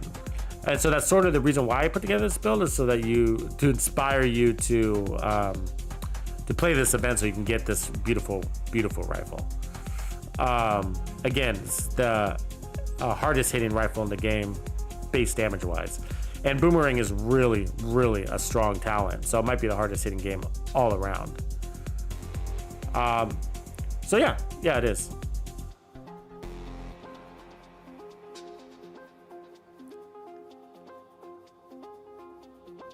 And just so you know, I'm running, this is a triple God World Virginian that I have right here. And I actually got it from a named item cache from an event just like this. Got it a couple of months ago. And I think it was last season.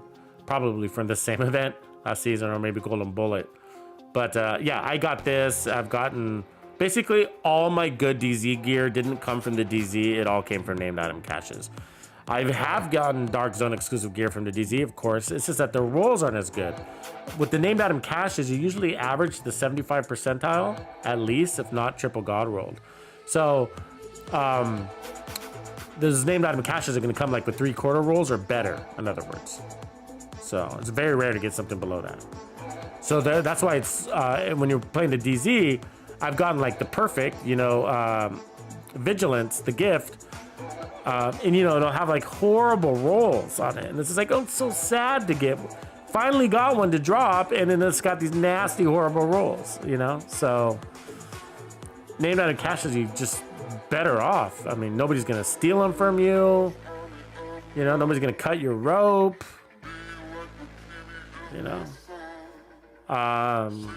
And the loot pool's smaller named item caches, so you're still gonna get stuff like the burnout or some of the dumb things that you don't want, but you're gonna get those dark zones. My record has been 60%. I've been tracking it, so 6 out of 10 things I get are dark zone exclusive, so that's good enough for me. And I know that because like I said, I collect 20 named item caches and I open them all at the same time and I track them that way. And I do have videos where I'm opening them for you on my channel, so you can check those out.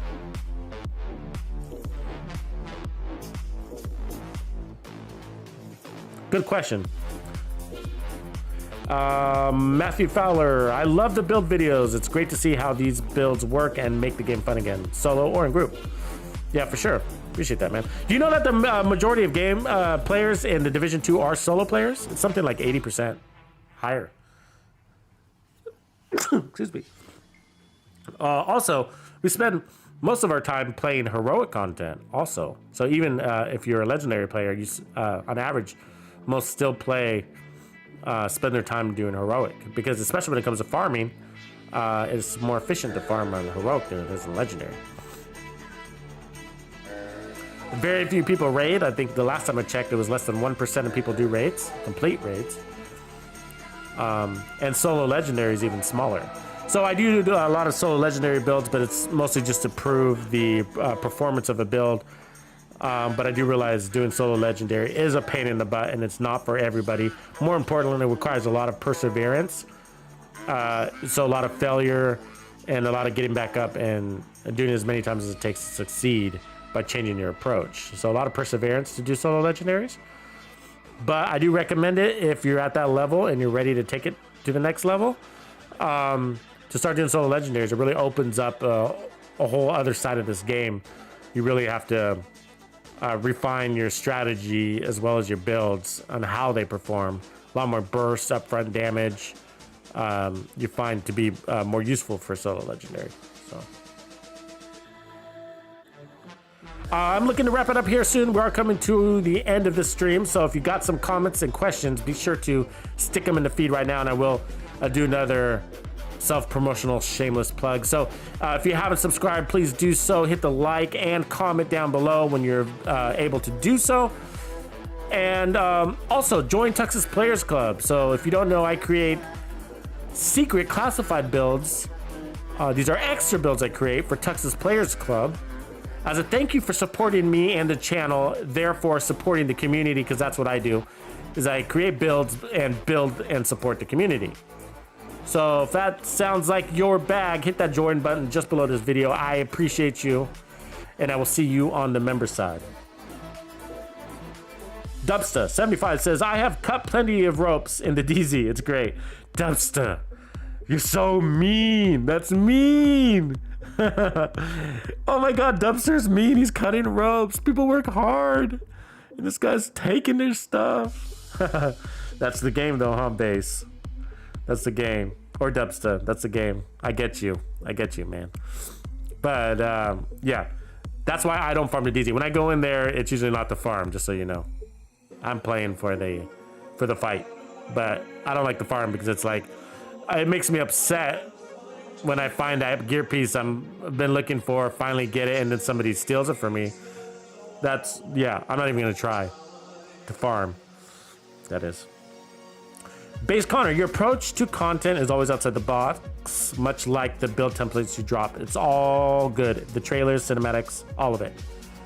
Charge, Tux, charge. Appreciate you, Base. Nice words, man. Thank you. Thanks for noticing, too. Matthew Feller, I've never done a raid, and I am SHD level 2560. Yep, you're one of those stats. You're in the stats, man. You're not alone. But, you know, if you are looking to do the raid, you should definitely hit up the Tux clans. They'll help out. We just opened the Xbox one finally. I'm on Xbox. And, you know, the PlayStation ones and PC ones have been going for a little bit now, and they're thriving when other clans are dying. And so we've just opened up additional clans on those platforms as well. So that sounds like something you want to be a part of, then head over to Discord. That's usually the best place to find these fools. So good people, really good leaders, and really helpful.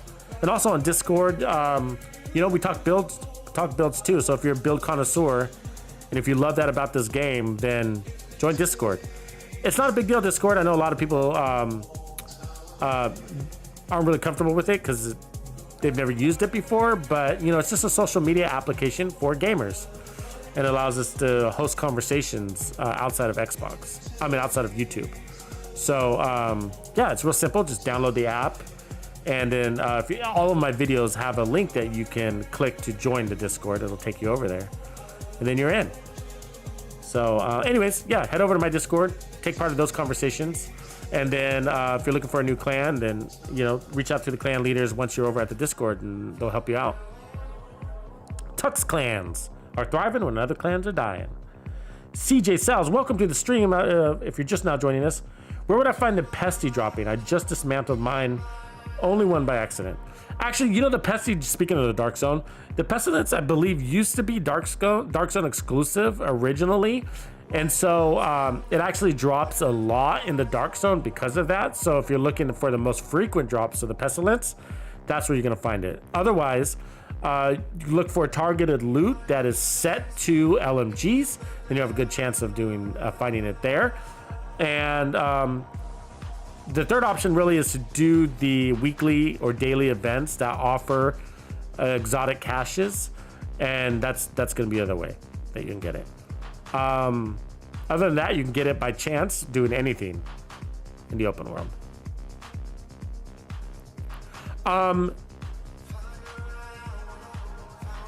Just so you know, like if you're farming for exotics, you might be better off farming on challenging level. You get better drops at the challenging, more frequent exotic drops playing challenging than you do in heroic. I don't know if anybody else has noticed that, but like I hardly get an exotic dropping in the open world. The best time to get an exotic, I guess the perfect time, the trifecta, would be right after it invaded. So like on Tuesday when the map goes invaded, then look for where LMGs are and farm that. That's probably your best chance.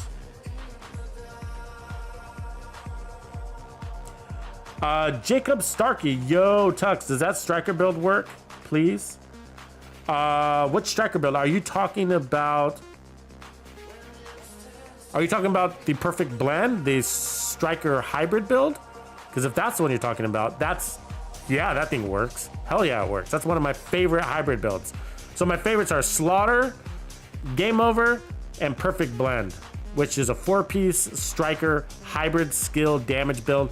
And it's amazing. It's freaking amazing because first of all, the capacitor is already an OP. It's a really good assault rifle. It just opens up a whole nother world, but it hits really, really hard, and that's because it's got layers of multiplicative damage, like health damage and armor damage. And on top of that, it's got 30% crit damage and 10% crit chance.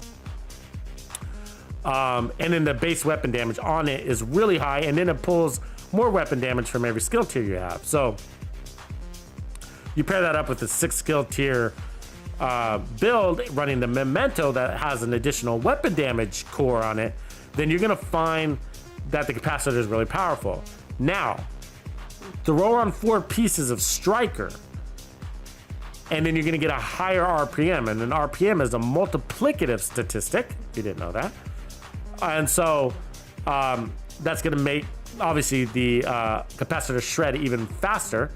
And then a 4-piece striker gives you amplified damage. On top of that, I believe up to, 25% amplified damage. So, and a lot of people were like, oh, well, it never really kicks in. It does in Legendary. Those enemies are really tanky. The tankier they are, the more amplified damage you get out of Striker. So when you come across a tank, a Hound, or an Elite, or a group, like when you're attacking a group of Legendaries that, as they just spawned, or a Chunga, a big fat target like that, watch that amplified damage just climb. That build is amazing. It's called the Perfect Blend if you guys haven't tried it. One of my favorite hybrid skill damage builds. If you guys know, I do those builds really well. Skill damage hybrid builds are what I do really well. One of the things. So definitely if you like my Game Over builds, if you like Slaughter, then the Perfect Blend is one you have to try. It's a 4-piece striker build. So a lot of fun.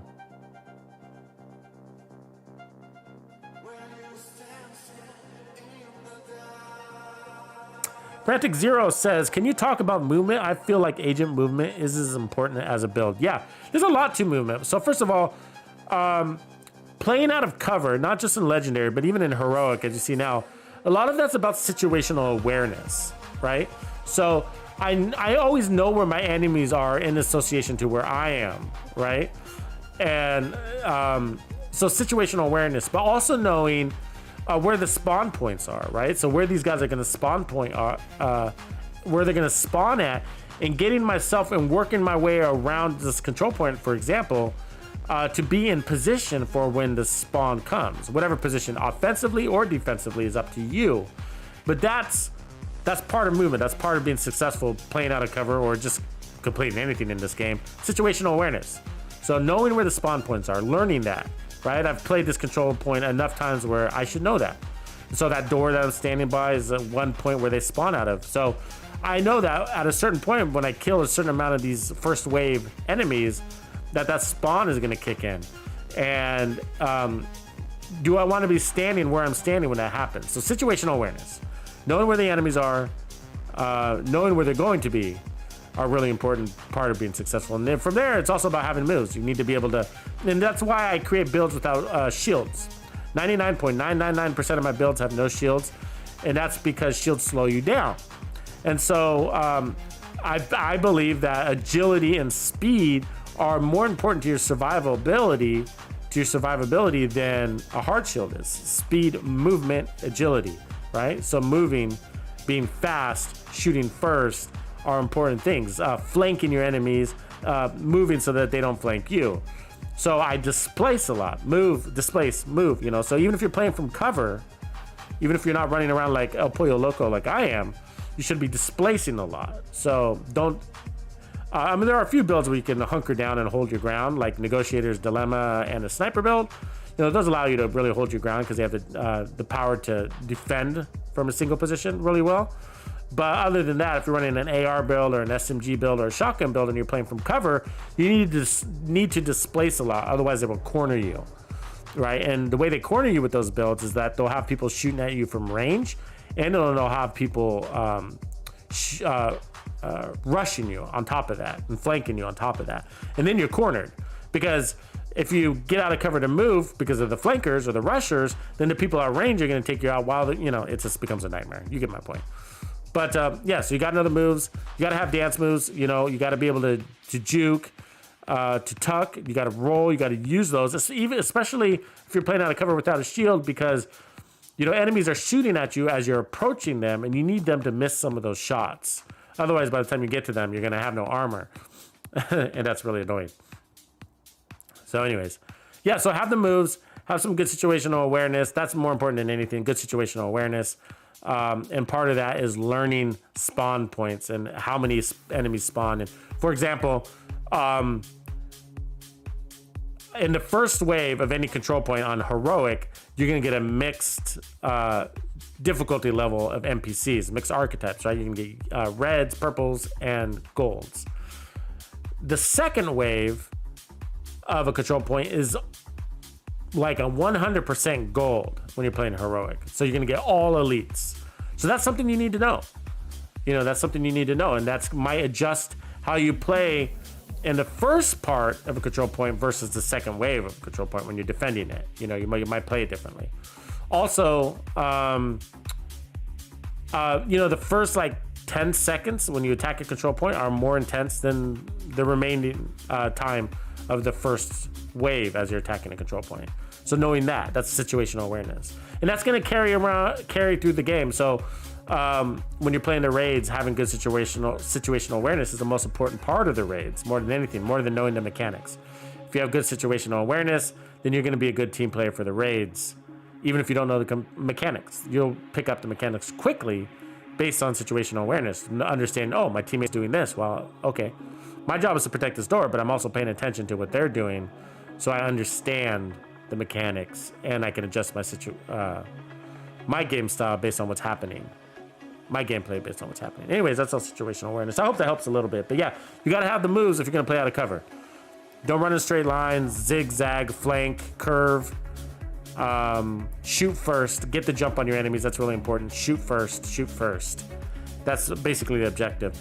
And a lot of these guns have staggers, so if you can shoot first, you'll stagger them, and it'll stop them from shooting it back at you for just a moment, so you can get off your next shot, which is hopefully a kill shot. So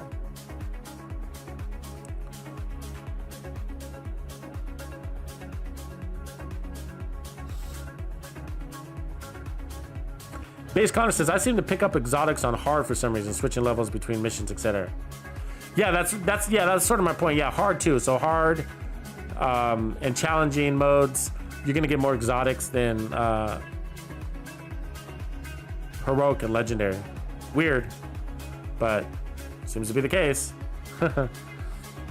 Commander Vaden, welcome, brother. Welcome to the stream. If you're just not joining us.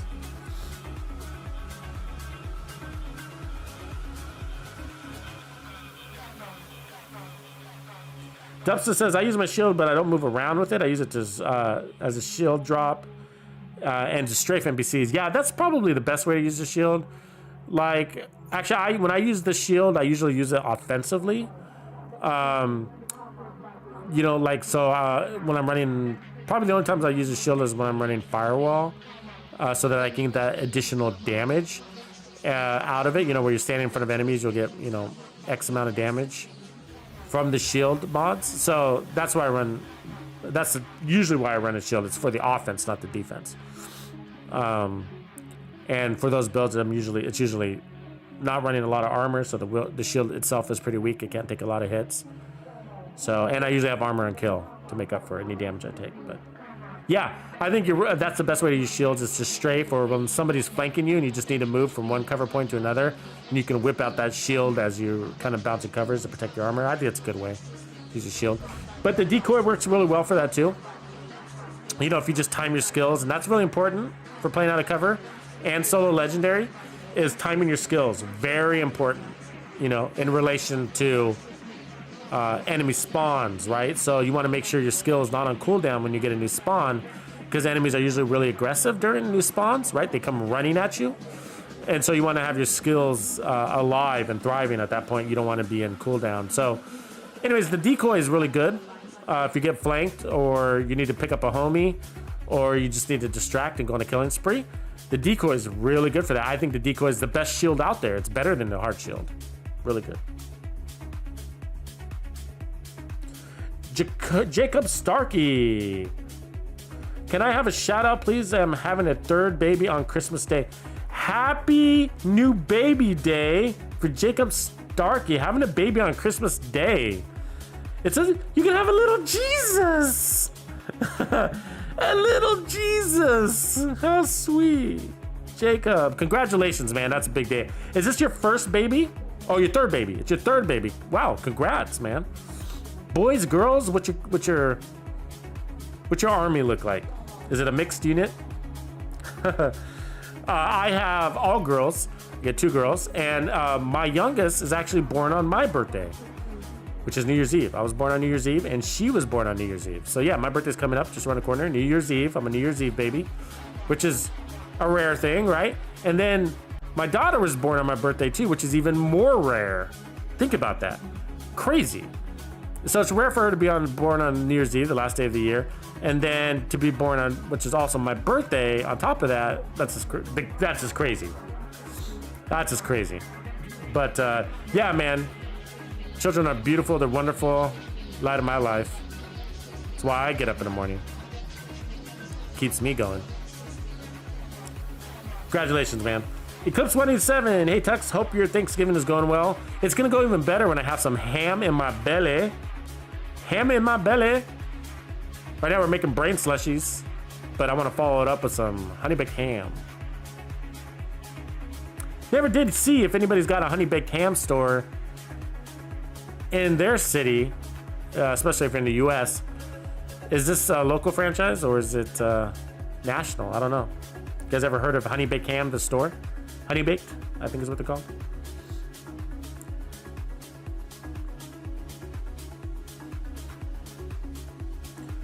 Dubs 75. I like running a 1.5 million armor regen build with companion so I don't lose damage and can give me just enough time to face tank. Yeah, I see the logic behind that.